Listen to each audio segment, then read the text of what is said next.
산업통상자원부 통상교섭실장과 통상교섭본부장을 역임하며 대한민국 경제 통상 분야 최고 전문가로 지난 30년간 기적을 만들어낸 유명이 아시아 최초로 이스라엘, 영국 등 수많은 주요국들과 FTA를 체결하는 데 성공하며 극찬을 받은 그녀가 얼마 전 대한민국 경제통상대사로 임명됐는데요.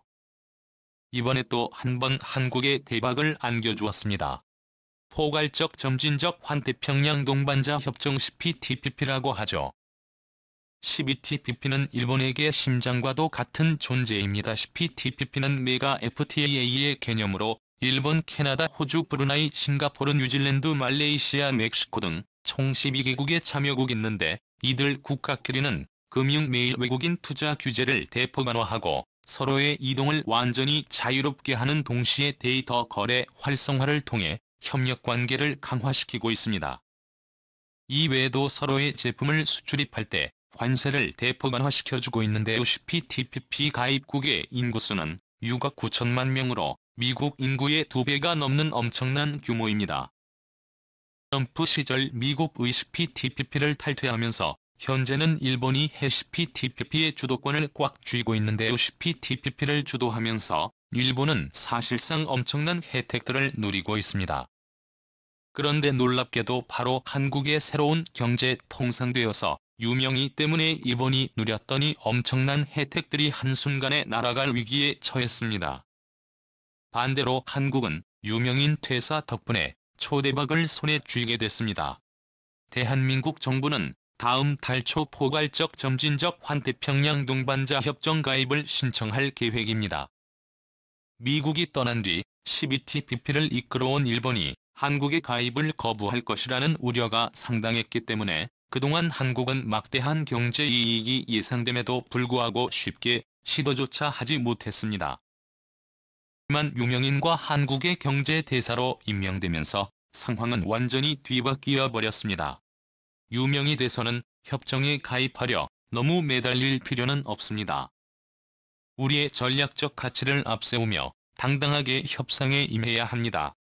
일본도 CPTPP를 보다 생동감 있는 협정으로 만들고 싶다며 응당 우리를 맞아야 하고요 라고 발언했습니다.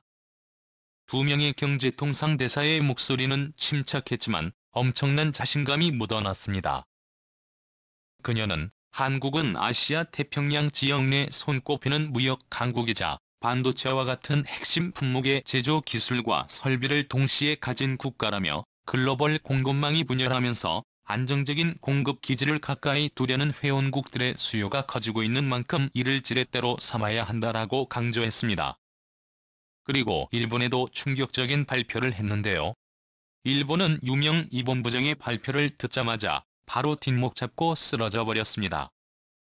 유 대사는 일본을 제외한 다른 회원국들이 쌍수를 들고 한국의 가입을 바라는 상황이라며 일본이 더 이상 한국의 TPP 가입을 막지 못할 것이라 전했습니다. 유명에 대해서는 통상교섭본부장으로 재임하던 당시에 영내 포괄적 경제동반자 협정 회담장에서 일본에 새로 히로시게 경제산업상을 대놓고 혼을 낸 적도 있는데요. 그녀는 당시 회담장에서 각국이 RCEP처럼 다자간 무역협정을 체결하기 위해 노력하는 것은 국가 간 공급망을 안정시키기 위함인데 정작 일본은 수출 규제로 공급망을 훼손하고 있다고 강하게 지적했다라고 회고했습니다. 유 대사는 의장국으로서 CPTPP의 역량을 높여야 할 일본이 정치적 문제로 한국의 가입을 반대한다며 한국뿐만 아니라 다른 회원국들의 비판을 감내해야 할 것이라고 일본을 향해 선전포고를 했습니다. 한일 관계의 정치적인 이유로 경제부문도 한국과 거리를 두고 있는 일본의 태도가 바뀌어야 한다고 강조했습니다. 이 대사의 선전포고가 공개되자 일본은 그야말로 풍비박산 나버렸습니다. TPP 가입국인 호주, 멕시코, 뉴질랜드, 싱가포르, 말레이시아 등 대부분의 국가가 유명이 대사의 카리스마에 홀딱 반한 동시에 한국을 절대적인 우상국가로 여기고 있어 단숨에 CPTPP의 주도권이 일본에서 한국으로 넘어갈 것이라며 일본 매체들은 불안에 떨고 있습니다. TPP의 주도권을 한국에 빼앗겨버리면 그동안 버텨온 일본의 경제는 한순간에 무너져버릴 수 있습니다. 지금까지 호주, 뉴질랜드, 싱가포르, 말레이시아 등에서 한국산 자동차보다 토요타, 혼다, 닛산을 더 많이 올 수 있었던 이유. 세계 최고 품질의 삼성 LG TV보다 일본의 파나소닉 TV와 일본산 세탁기 등 가전제품을 더 많이 볼 수 있었던 유일한 이유는 바로 CPTPP 덕분에 일본산 제품에 대한 관세가 압도적으로 낮은 덕분이었습니다. 그런데 CPTPP의 주도권을 한국이 가져가게 되며 이러한 일본산 관세 특혜가 완전히 사라질 수 있고 이미 품질과 기술력이 압도적으로 높은 한국산으로 도배가 될 예정입니다. 때문에 결사코 한국의 CPTPP를 반대해오던 일본이지만 이제는 일본을 제외한 모든 CPTPP 회원국들이 한국을 무조건 가입시켜야 한다며 아시아에서 최강국으로 급부상하고 있는 한국에 열광하고 있다 보니 일본이 더 이상 막지 못할 것이라는 사실에 유명 대사가 자신감을 가질 수 있는 이유입니다. 그렇게 되면 일본의 지난 수년간 엄청난 노력을 쏟아부고 구축해놓은 CPTPP의 포괄적 점진적 환태평양 경제동반자 협정에 한국이 단숨에 뺏게 되는 상황이 만들어지는 것이고 이런 게 주요국들을 상대로 수출할 때 한국산 제품들에 대한 관세가 한 번에 대폭 낮아지는 동시에 한국 자본에 대한 투자 규제 완화 및 인력의 이동 자유화가 가능해집니다. 그야말로 초대박이 난 것이죠. 일본의 위기는 이것이 끝이 아닙니다.